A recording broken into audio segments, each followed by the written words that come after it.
What I'm about to show you is going to change the way you look at every single blood pressure pill sitting in your medicine cabinet. Because if you're taking amlodipine, losartan, or lisinopril, there's a very real chance that one symptom you've been dismissing as age, stress, poor sleep, or just a bad day is actually your body trying to warn you that your medication is affecting you in a way no one fully explained. And that's the part that frightens me, because people don't usually get hurt by these medications only when they're prescribed incorrectly. They get hurt when they don't understand what the medication is actually doing inside them, and they miss the clues until something serious happens. Before we begin, please subscribe to my channel so you never miss clear, life-saving health guidance designed to protect you. I'm Dr. Olivia Carter, and if you've been told to take amlodipine, losartan, or lisinopril to lower your blood pressure, there are 11 things you need to understand right now. Not because your doctor is hiding them from you, but because most appointments are too short, most explanations are too rushed, and most patients leave with a bottle in their hand and only half the information they actually need. By the end of this video, you're going to understand which side effects are common, which ones are dangerous, which ones sound harmless but absolutely are not, and why the most important truth of all has nothing to do with the number on your blood pressure monitor and everything to do with whether you can safely stay on the medication long term. Let me start with Gloria, because her story explains why this conversation matters so much. Gloria was 72. Organized, disciplined, the kind of patient every doctor hopes for. She took her medicine exactly as prescribed, kept her follow-up appointments, and never skipped a dose. Her blood pressure improved beautifully. On paper, everything looked perfect. But 3 months later, she was sitting in my office telling me her shoes no longer fit. Her ankles looked puffy every evening, and she felt strangely heavy by bedtime. She thought she was gaining weight. Her daughter thought maybe it was her heart. Gloria was terrified, and what nobody had fully explained to her was that the medication doing the right thing for her blood pressure was also causing a very specific side effect that can fool people into thinking something else is wrong.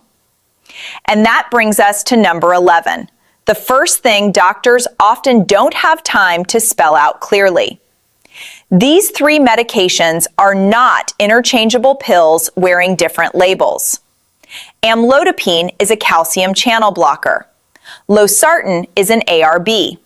Lisinopril is an ACE inhibitor. They all lower blood pressure, yes, but they do it in completely different ways, which means they create completely different patterns of side effects. If you don't understand that, you'll misread what your body is telling you. You'll think all blood pressure medicine works the same. It doesn't. Amlodipine tends to relax blood vessels in a way that commonly causes swelling in the lower legs. Lisinopril is famous for a dry cough. Losartan is often chosen when someone can't tolerate that cough. Same goal, different pathway, different clues. Now here's why that matters more than people realize. If you start coughing on lisinopril and assume it means all blood pressure medicines will make you cough, you may stop treatment completely. If you swell on amlodipine and assume your heart is failing, you may panic unnecessarily. If you feel fine on losartan and assume there's nothing to monitor, you may miss a potassium problem building quietly in the background. The first hidden truth is simple but powerful. The name on the bottle tells you the class, and the class tells you the pattern. Once you understand the pattern, you stop being surprised by your body. And once you stop being surprised, you make better decisions faster. And that can prevent a medication side effect from turning into a medical emergency. Number 10 is the one Gloria was living through without knowing it. Amlodipine can cause ankle and leg swelling, and this swelling is one of the most misunderstood side effects in all of blood pressure medicine. People think it means they've eaten too much salt, or they think they're retaining water from weak kidneys, or they think they're becoming less active and putting on weight. But with amlodipine, the swelling often happens because the small arteries relax more than the veins do. Blood flows into the legs more easily than it flows back out. Pressure builds in the tiny vessels, and fluids start slipping into the tissues around the ankles and feet. That's why people often say, I'm fine in the morning, but by evening, my socks are leaving marks. Let me tell you about Arthur. Arthur was 76, and every afternoon, his ankles looked bigger than they had in the morning. He thought it was just part of getting older. Then he started sleeping with his legs propped up and noticed the swelling improved overnight, only to return later in the day. He never connected it to the amlodipine he had started 6 weeks earlier. What made this dangerous was not just the swelling itself, it was the silence around it. He didn't want to bother his doctor. He kept taking the medication, kept getting more uncomfortable, and eventually started skipping doses on the days he wanted to go out because he was embarrassed by how his legs looked. That is how a manageable side effect turns into uncontrolled blood pressure. The swelling may not mean the drug is wrong forever, but it absolutely means the conversation needs to happen. Number 9 is something people brush off for far too long. Lisinopril can cause a dry, persistent, nagging cough. And what doctors often don't emphasize enough is that this cough does not always begin right away. Sometimes it starts within days, sometimes within a couple of weeks, and sometimes it appears after months, which is why people miss the connection. They blame allergy season, dust in the house, acid reflux, a lingering cold, or dry winter air. The cough usually feels scratchy, irritating, stubborn. Not wet, not productive, not dramatic, just relentless. And because it often gets worse at night, people think their lungs are the problem, when the real issue is the medication sitting quietly in their pill organizer every morning. Helen learned this the hard way. She was 69, and 4 months after starting lisinopril, she developed a tickle in her throat that wouldn't go away. Then came the nighttime coughing fits. Her sleep got worse. Her energy dropped. She started waking up exhausted and assumed maybe she was just getting older, or maybe her reflux had returned. She bought lozenges, changed detergents, even replaced the air filter in her home. Nothing helped. When I asked when the cough began relative to the medication, she looked stunned. She had never been told that lisinopril cough can arrive late. And once I explained it, everything clicked into place. This matters because many patients quietly suffer with that cough for months. And a lot of them eventually stop the medication on their own without telling anybody, which is exactly what we do not want. But there's something even more important hiding behind this, and I need you to hear me clearly. A dry cough on lisinopril is usually not the same thing as a dangerous allergic emergency. The symptom that should terrify you is swelling of the lips, tongue, face, or throat, especially if breathing or swallowing becomes difficult. That is not a wait and see situation. That is not a call the office Monday situation. That is emergency care now. ACE inhibitors like lisinopril can, in rare cases, cause angioedema, and it can become life-threatening very quickly. ARBS, like Losartan, can very rarely be linked to similar swelling too, but the classic concern is with ACE inhibitors. So if you hear me say cough, don't panic. If you hear me say tongue or throat swelling, that is the moment you move fast. Number 8 is one of the most dangerous truths in this whole video because it hides in plain sight in the grocery store. If you take Losartan or lisinopril, potassium matters. And most people hear that sentence and think, fine, I don't take potassium pills, so I'm safe. Not necessarily, because potassium doesn't just come in a supplement bottle. It shows up in salt substitutes, heart-healthy seasoning blends, electrolyte powders, some meal replacement drinks, and over-the-counter products people use without thinking twice. Losartan and lisinopril can both raise potassium levels, and high potassium can become dangerous because it affects the electrical rhythm of your heart. It may not announce itself loudly at first. It may show up as weakness, muscle cramps, tingling, fatigue, palpitations, or sometimes hardly any symptoms at all. Let me tell you about Robert. Robert was 74 and had been trying so hard to be healthy. He cut down sodium, started reading labels, and proudly switched to a salt substitute because he thought he was doing exactly what his heart needed. What he didn't realize was that many salt substitutes replace sodium with potassium. So now he was taking Losartan, which can increase potassium, and seasoning every meal with extra potassium on top of that. He started feeling weak and a little off, then noticed occasional skipped beats in his chest. By the time his labs were checked, his potassium was high enough to demand immediate attention. And the tragedy is that Robert was not careless.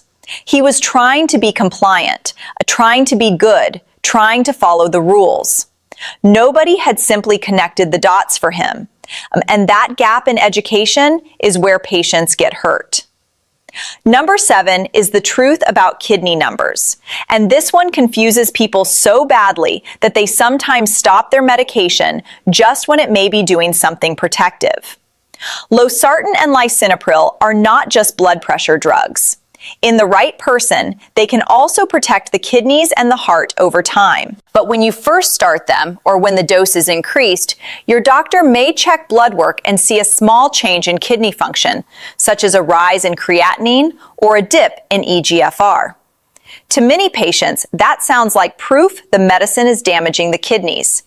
Sometimes it can be a problem, yes, but sometimes a small early shift is expected because these medications change pressure dynamics inside the kidney's filtering system.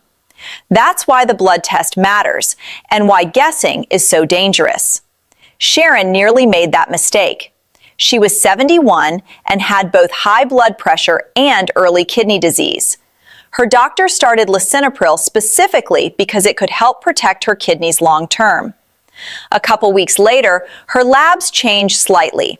She saw the results in her patient portal before anyone called her, panicked, and decided the medicine must be hurting her kidneys. She was one click away from stopping it that same night. When we spoke, I explained that the key question wasn't just, did the number move? The key question was, how much did it move? What was the trend? And what else is happening in the body? A mild expected change under supervision is very different from a dangerous decline. That's why lab follow-up is not optional theater. It is part of the treatment itself. Because these drugs are powerful and useful, but only when they are monitored intelligently. And this leads directly to number 6, which is one of the most overlooked dangers in older adults. Dehydration changes everything. If you are taking Losartan or lisinopril, and then you get vomiting, diarrhea, a stomach bug, poor appetite, or heavy sweating in hot weather, the medication that was helping you yesterday may hit you very differently today. Your blood pressure can fall too low. Your kidneys can become stressed. You can feel dizzy, weak, or faint. In some cases, you can slide into acute kidney trouble much faster than you realize. The medication didn't suddenly become evil. The body's fluid balance changed, and now the same dose is acting in a completely different internal environment. This is one of the most important "nobody told me" moments in blood pressure care. Because people keep taking the same pills through illnesses that dramatically alter their hydration. Frank was 78 when this caught up with him. He had a bad stomach virus, couldn't keep much down, and still took his usual Losartan every morning because he was proud that he never missed medication. That night, he stood up from the couch, the room spun, and he nearly collapsed. In the emergency department, the problem wasn't that Losartan was a bad drug. The problem was that his body was depleted. He had lost fluids, his blood pressure had bottomed out, and his kidneys were under strain. What he needed was not blind obedience to the pill bottle. He needed a plan for sick days. He needed to know when illness changes the rules and when to call for guidance instead of powering through. That kind of practical advice is not dramatic, but it prevents suffering, and it prevents the very dangerous idea that medication should be taken no matter what the body is doing. Number 5 is the hidden trap sitting in millions of medicine cabinets, and it has nothing to do with prescription drugs at first glance. Ibuprofen, naproxen, a handful of just for my back, just for my knee, just for the weekend gardening pain. If you are taking lisinopril or losartan, especially if you also take a diuretic or water pill, regular use of certain anti-inflammatory pain medicines can create a perfect storm for the kidneys. This is one of those interactions that shocks patients because every piece feels ordinary on its own. Blood pressure pill, a pain reliever, maybe a diuretic. Nothing sounds dangerous. But together, in the wrong situation, especially with dehydration, they can reduce blood flow to the kidneys and increase the risk of kidney injury. And most people don't tell their doctor about the over-the-counter pain medicine because they don't even think of it as medicine, just as something from the drugstore. Carol did exactly that. She was 73, took lisinopril for blood pressure and a water pill for leg swelling, and used ibuprofen several times a week for arthritis in her hands. She thought she was managing beautifully. Then her labs worsened. Her blood pressure got more erratic, and suddenly everyone was scrambling to figure out what had changed. It wasn't a mystery. It was the interaction. And once we removed the daily anti-inflammatory, reviewed safer options, and tightened up her monitoring, things improved. But this is what I need you to understand. Many patients think medication dangers come only from rare side effects listed in tiny print. In reality, some of the biggest dangers come from common combinations nobody reviews carefully enough. If you take losartan or lisinopril, over-the-counter pain medicine is not a casual topic. It is a serious safety topic, and it deserves a real conversation. Number 4 is the side effect people normalize until it becomes a fall. Dizziness, lightheadedness, that woozy moment when you stand up too fast, the weak feeling after the first few doses. With all 3 of these medications, especially when starting them or increasing the dose, your body may need time to adapt to a lower blood pressure. That can mean dizziness, especially when moving from lying down to standing. People laugh it off. They say, "Oh, I just got up too fast." Maybe. But in older adults, a few seconds of dizziness can become a fractured wrist, a head injury, or a broken hip. And here's what people don't realize.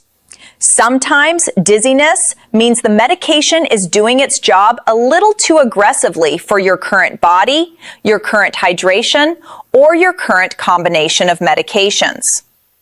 Joseph was 80 and prided himself on independence. He lived alone, moved carefully, and hated asking for help. 2 days after starting a higher dose of amlodipine, he stood up in the bathroom in the middle of the night and felt the world tilt. He grabbed the sink just in time. He didn't fall, but it scared him badly. When I asked whether anyone had warned him to rise slowly, sit on the edge of the bed first, and watch closely for persistent weakness or near fainting, he shook his head. He had been told the medication might lower his pressure. He had not been told what that might actually feel like in a real body moving through a real house in the dark. That is the difference between prescribing a drug and preparing a patient. Mild dizziness may improve. Fainting is not something to ignore, and repeated dizziness is not something to silently endure. Now we move to number 3, and this is where so many intelligent people accidentally sabotage their treatment. They look at one blood pressure reading, see a high number, and conclude the medication is failing. Or they see one low number and decide the medication is too strong. That is not how blood pressure works.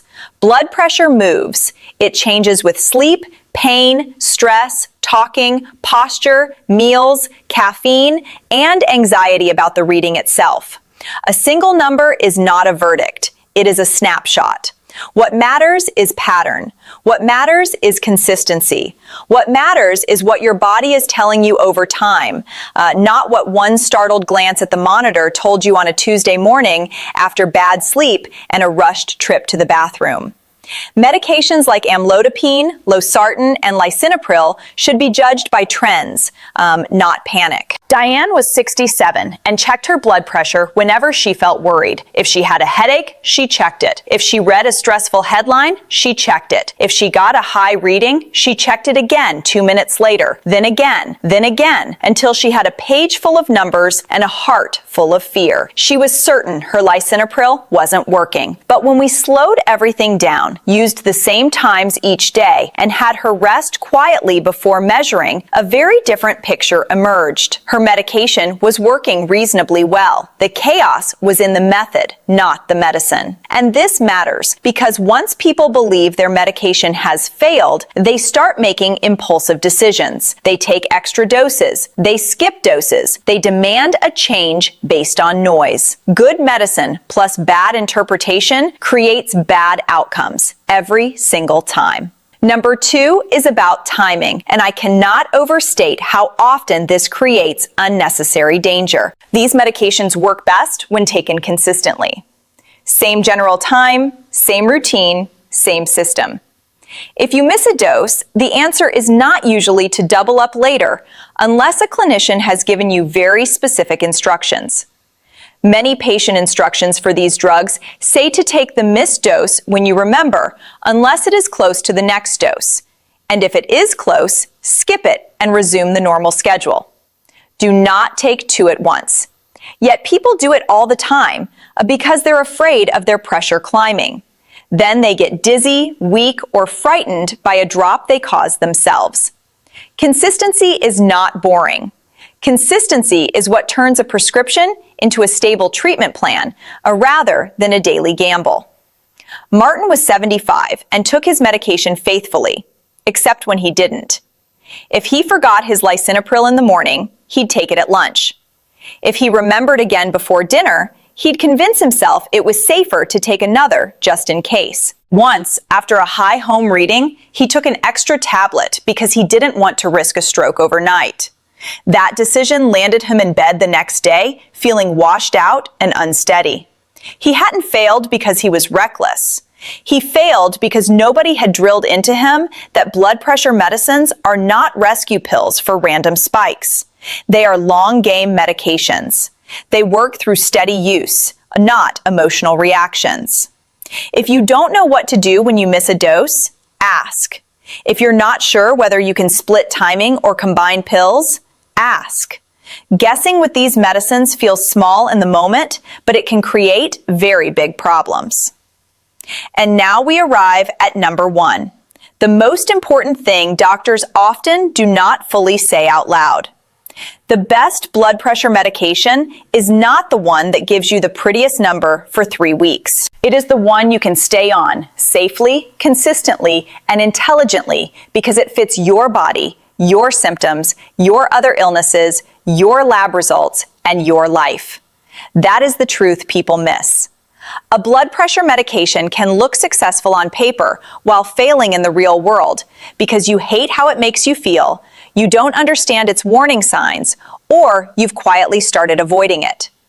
Amlodipine may work beautifully for one person and cause miserable swelling for another. Lisinopril may protect kidneys and control pressure wonderfully, but a dry cough can ruin sleep. Losartan may be a great alternative, but it still demands respect for potassium, kidneys, and hydration. Let me tell you about Teresa, because her story brings all of this together. Teresa was 70 and had excellent blood pressure numbers on lisinopril. Any doctor glancing at the chart would have smiled. But Teresa was coughing every night, sleeping terribly, and beginning to dread the pill. She didn't tell anyone because she assumed the answer would be, well, you need it, so just live with it. That assumption is where patients disappear. First, they resent the medication. Then, they start forgetting it on purpose. Then, they stop it entirely. Then the blood pressure rises again, and everyone acts surprised. Teresa did not need a lecture. She needed a medication plan that fit her actual body. Once the cough was identified as likely medication-related, her clinician was able to reassess and adjust. That is good care. Not push through at all costs. Not suffer silently because the number looks nice. Real care means the person matters as much as the pressure. This is what doctors won't always tell you clearly enough. Side effects are not personal weakness. They are data. Swelling is data. Cough is data. Dizziness is data. Weakness after dehydration is data. A strange pounding heartbeat, persistent lightheadedness, worsening fatigue, muscle cramps when potassium is off. Those are all pieces of information. Your job is not to diagnose yourself. Your job is to notice the pattern and report it. Too many people think being a good patient means never complaining. Absolutely not. A good patient pays attention. A good patient speaks up early. A good patient doesn't wait until their throat is swelling, their kidneys are struggling, or their blood pressure is uncontrolled because they quietly stopped the medicine 3 weeks ago, without telling anybody. Silence is not strength here. Silence is risk. And risk grows in the dark. So let me give you the practical framework I want you to remember every time you take amlodipine, losartan, or lisinopril. If you take amlodipine, watch for ankle swelling, flushing, headaches, dizziness, and that heavy leg feeling by evening. If you take lisinopril, watch for a persistent dry cough, dizziness, and any swelling of the lips, tongue, or throat. If you take losartan, watch for dizziness, weakness, illness-related dehydration, and signs that potassium may be drifting too high, such as muscle weakness, cramping, pins and needles, or an irregular heartbeat. With losartan and lisinopril especially, blood tests matter. With all three, consistency matters. And with every single one of them, a symptom you can't explain is worth discussing. Do not wait for certainty. You do not need certainty to make a phone call, only a pattern that concerns you. I also need you to understand something else that can save you from a great deal of fear. Not every side effect means catastrophe. Mild headache when starting amlodipine may improve. Mild dizziness when first lowering blood pressure may settle as your body adapts. A dry cough on lisinopril can be bothersome without being dangerous. But not every side effect should be endured indefinitely either. There's a difference between this may improve in a few days and this is stealing your quality of life. Patients blur those lines all the time. They either panic over a manageable symptom or they minimize a serious one. The answer is not panic and it is not denial. The answer is interpretation. And interpretation gets better when you know what class of drug you're taking, how it behaves, and what red flags cross the line from nuisance to urgency right away. Now think about how many people live with blood pressure medication in a fog of half knowledge. They know the name, they know the dose, they know they have to take it. But they do not know why the ankle swelled, why the cough started, why the labs changed, why their doctor asked about ibuprofen, why dehydration suddenly mattered, or why a salt substitute could become dangerous. That fog creates fear, and fear creates bad decisions. The moment you understand the mechanism, so much of that fear dissolves. You stop imagining that every symptom means the worst. And you stop pretending that obvious symptoms mean nothing. That balance is where safety lives, not in ignorance, not in obsession, in understanding. And once you understand, you become far harder to harm because you stop being passive with powerful medications. If this helped you, share it with someone taking blood pressure medication because there is a very good chance they need this information too. And as always, I'll be here in the next video to help you understand the health truths that matter before they become the emergencies you never saw coming. And that is exactly why this channel exists.